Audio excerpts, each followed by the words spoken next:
dimanapun Anda berada. Kita udah ketemu lagi ya di Rabu minggu pertama di bulan Juli ya. Live IG bersama saya dan Dr. Teresia Darmawan. Ya, oke. Kenapa kalau Juli itu berkonotasi dengan anak-anak? Karena memang di tanggal 23 Juli itu adalah Hari Anak Nasional. Sementara di tanggal 1 Juninya itu adalah Hari Anak Internasional ya. Jadi makanya kenapa tema talk show kita selama Juni-Juli ini kita kupas, kita bahas mengenai anak-anak. Ya, karena ternyata nih Dokter Tres banyak sekali masalah-masalah kesehatan yang terkait dengan anak-anak, entah di usia batita, balita, usia sekolah, bahkan usia teenager, remaja ya seperti itu. Nah, salah satunya yang akan kita bahas pada siang hari ini adalah hidden hunger ya. Mungkin beberapa di antara kita masih sedikit awam dengan kata-kata ini, hidden hunger ya. Nah, tuh hidden hunger gitu ya. Nah, ini adalah sebenarnya kalau dari bahasa Inggrisnya hidden itu kan tersembunyi.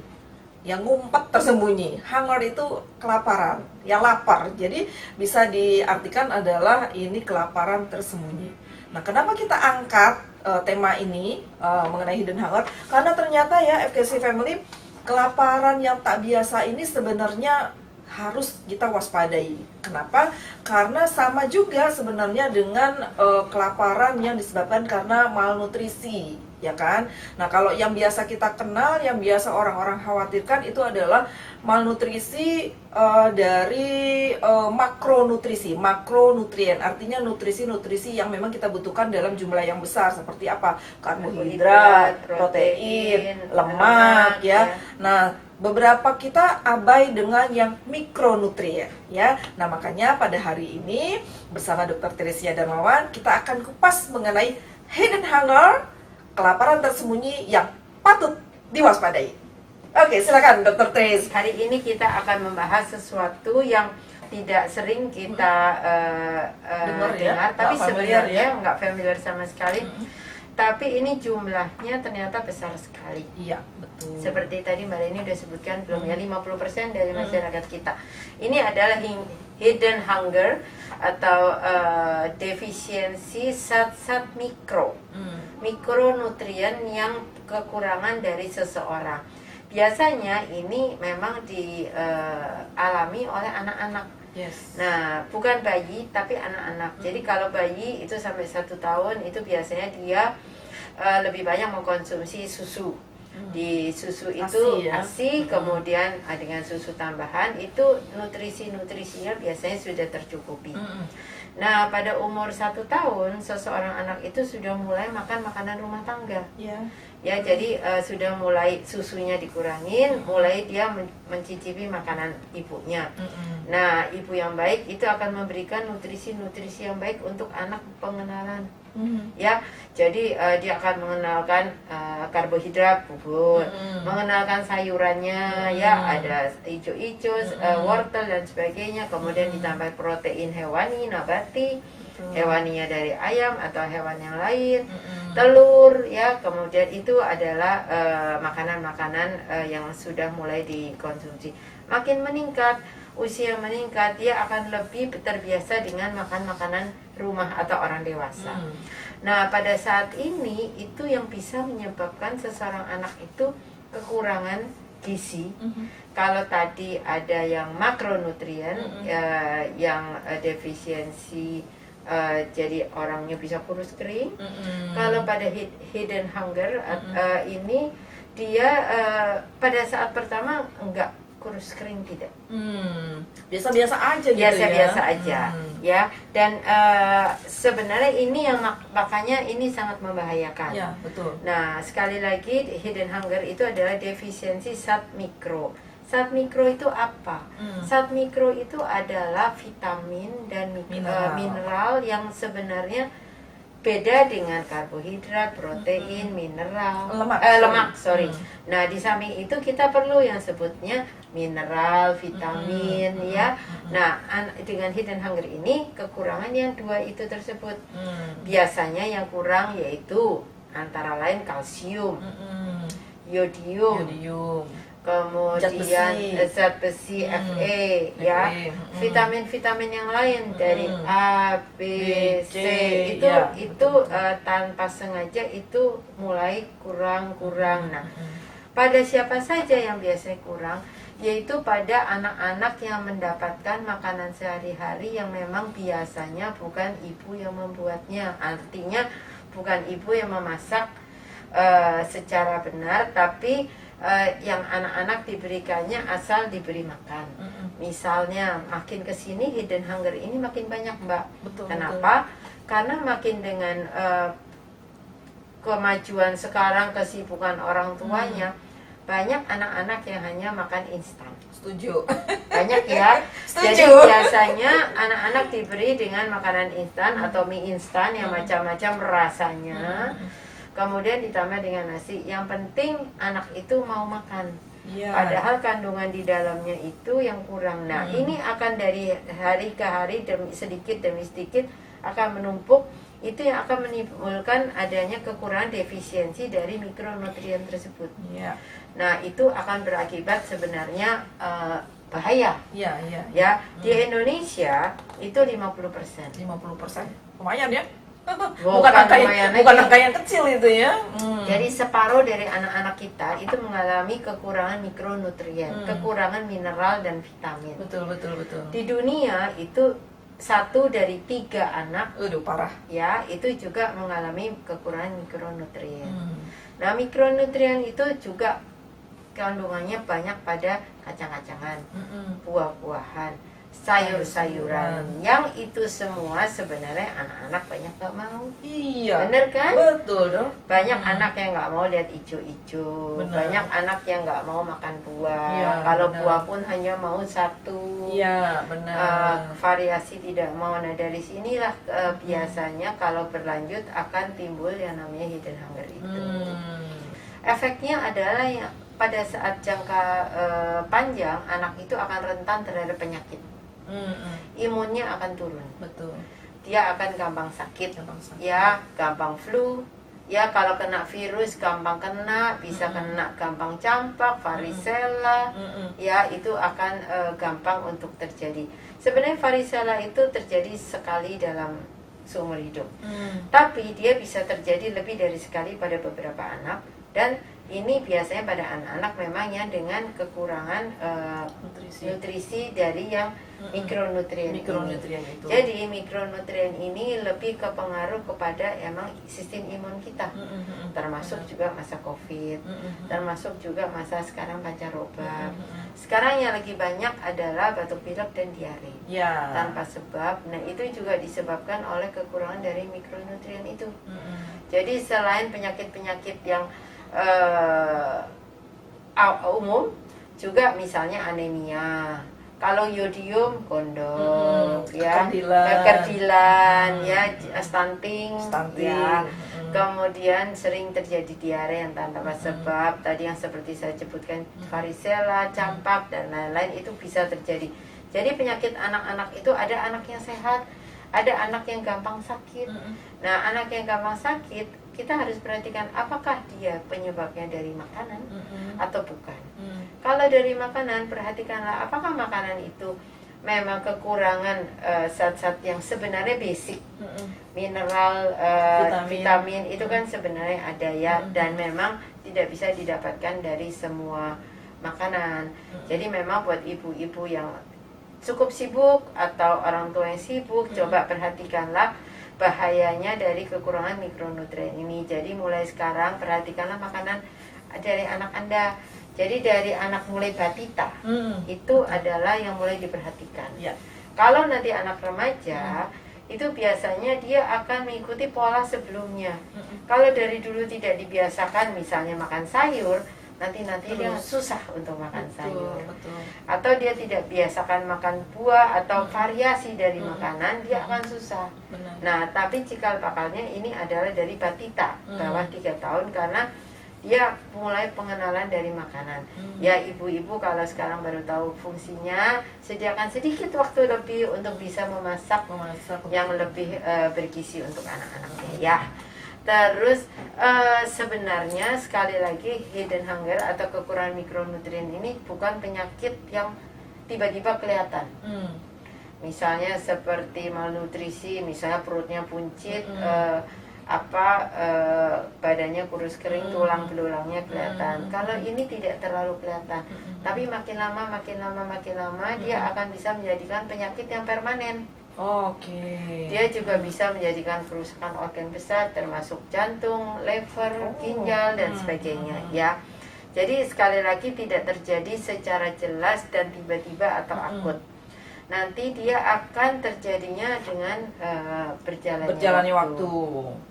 Ya, jadi sekali lagi kekurangan dari mikronutrien yaitu dari vitamin A, B, C, D, E dan sebagainya.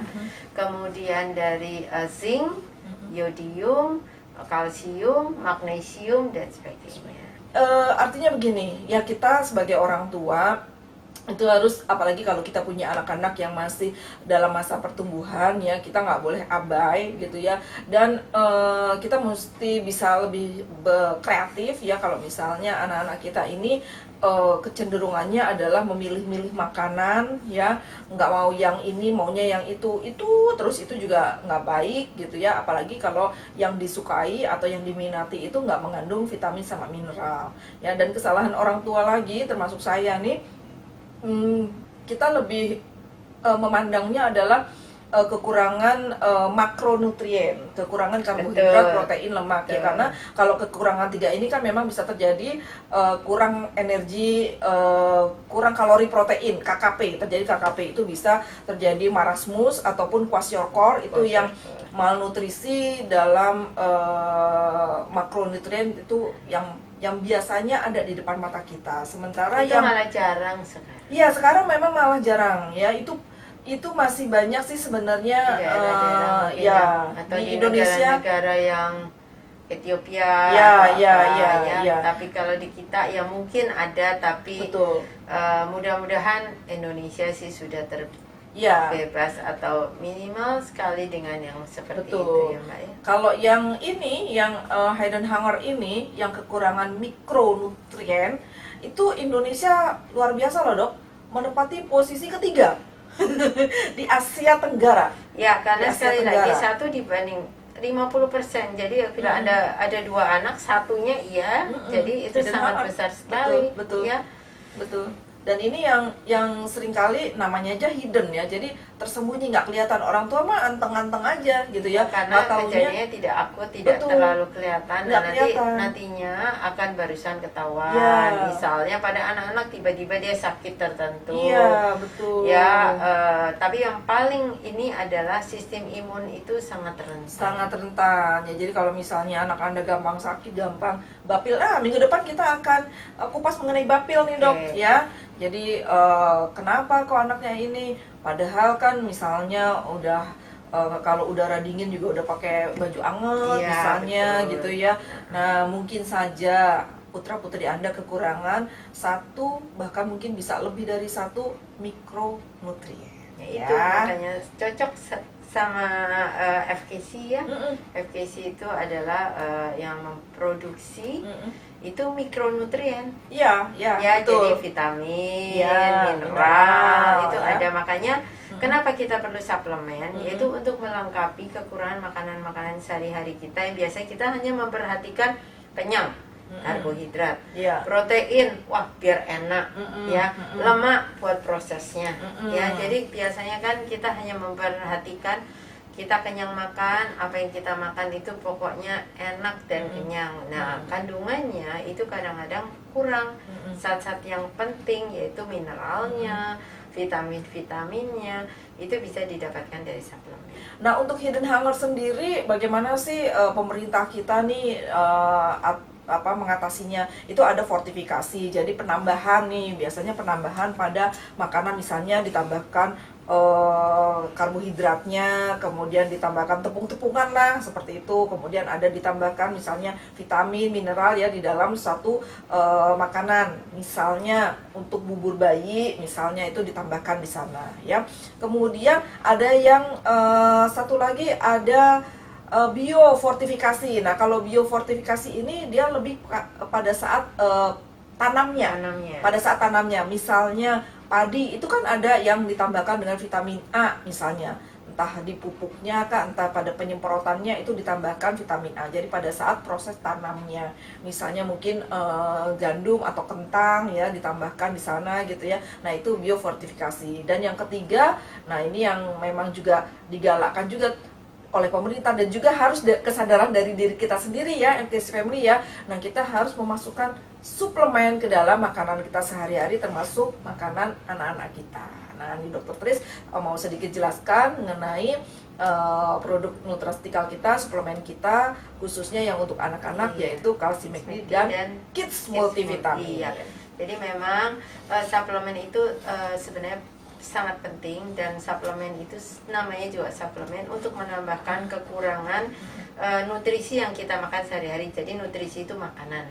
Nah, karena anak-anak itu tidak semua suplemen itu memang boleh untuk anak-anak, sampai batasannya sebenarnya ya 12-13 tahun. Tapi FKC sudah mempunyai 2 suplemen yang boleh dikonsumsi sejak anak-anak, yaitu yang satu adalah Calcium McD, yang seperti kita ketahui itu isinya adalah kalsium, magnesium, dan ada vitamin D-nya. Itu tiga-tiganya adalah merupakan suatu mikronutrien yang tadi sudah disebutkan ya. Itu sangat penting untuk satu, untuk tulang.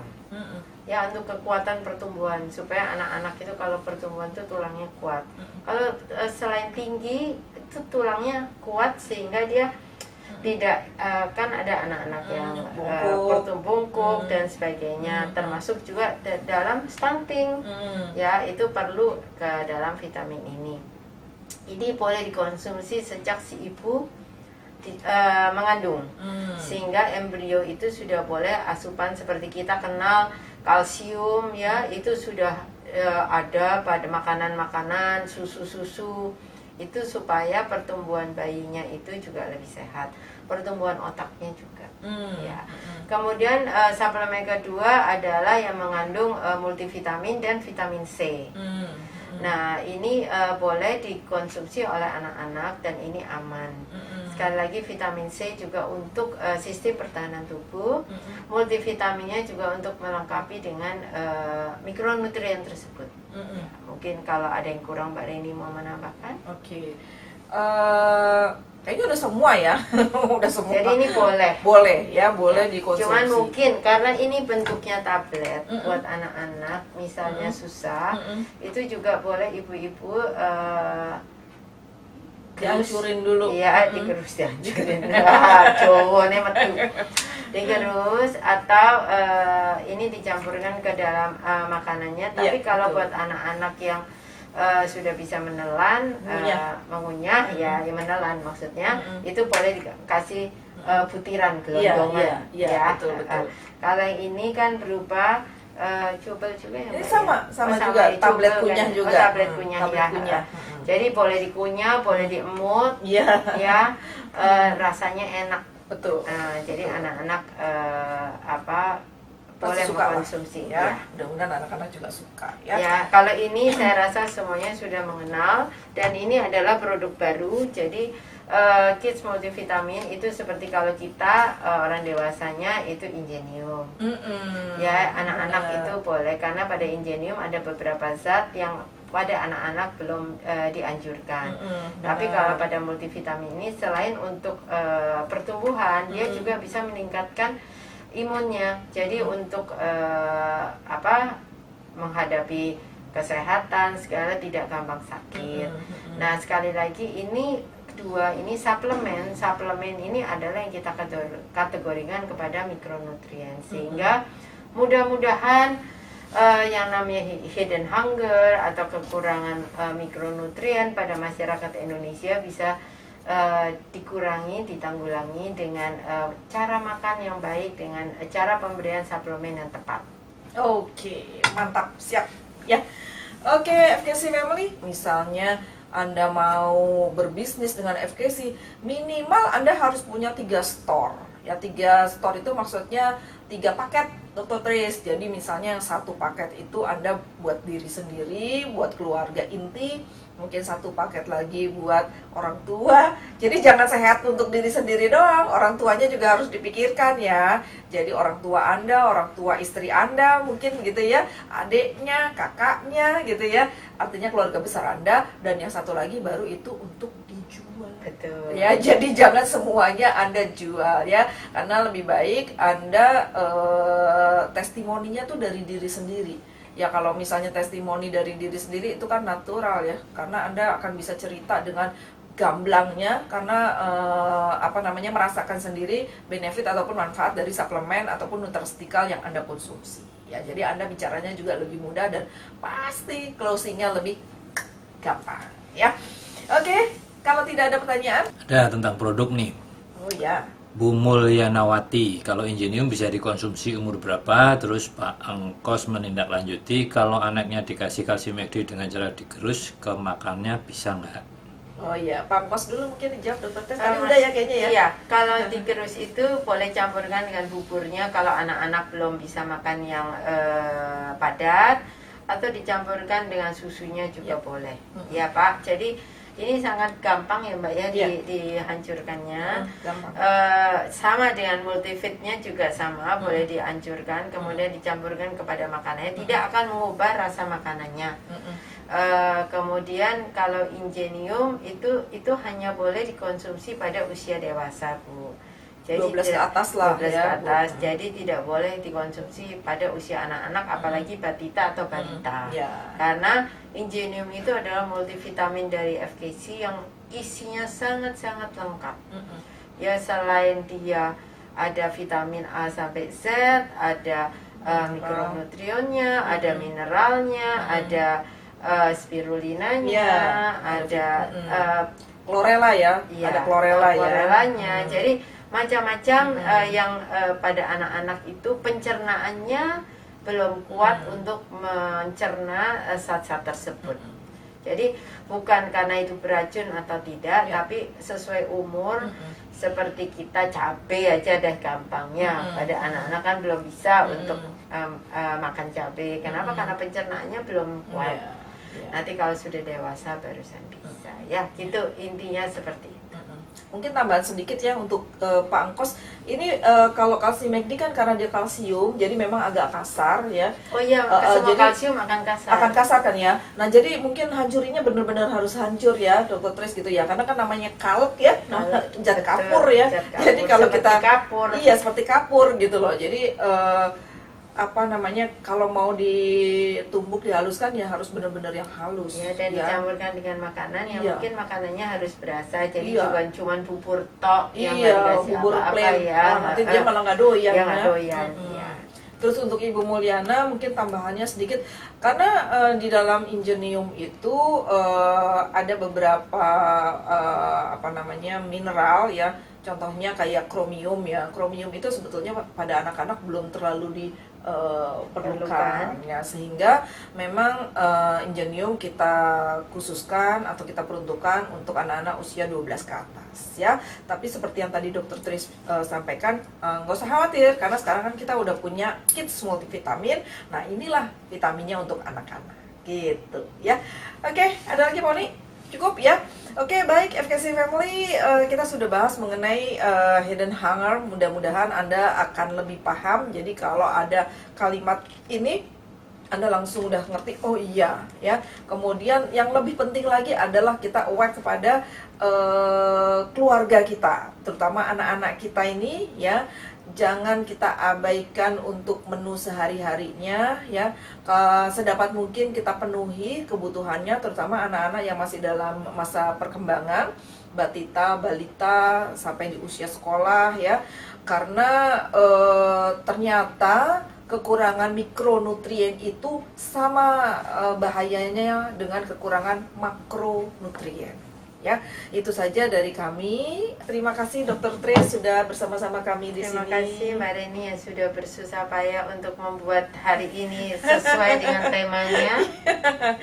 Pak Oni juga terima kasih sudah mendampingi kita. Semoga semuanya FKC Family dimanapun Anda berada Cuaca saat ini ekstrim ya, panas sekali.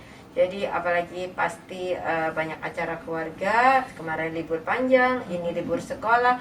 Semoga kita semua selalu diberi kesehatan. Cukup minum air putih, cukup istirahat. Jangan lupa suplemen. Oke, baik. Oke, baik. Terima kasih FKC Family yang sudah bergabung pada siang hari ini. Kalau yang tidak sempat bergabung, mungkin nanti Anda boleh sampaikan ya. Nanti Pak Oni itu akan membuatkan YouTube-nya. Jadi nggak usah khawatir ya. Baik, tetap sehat ya, tetap semangat ya FKC Family. Jangan kendor-kendor ya. Jangan lupa seperti tadi Dr. Teh sampaikan, suplemennya. Sampai di sini jumpa kita. Salam sehat, salam FKC. Assalamualaikum warahmatullahi wabarakatuh. Bye-bye.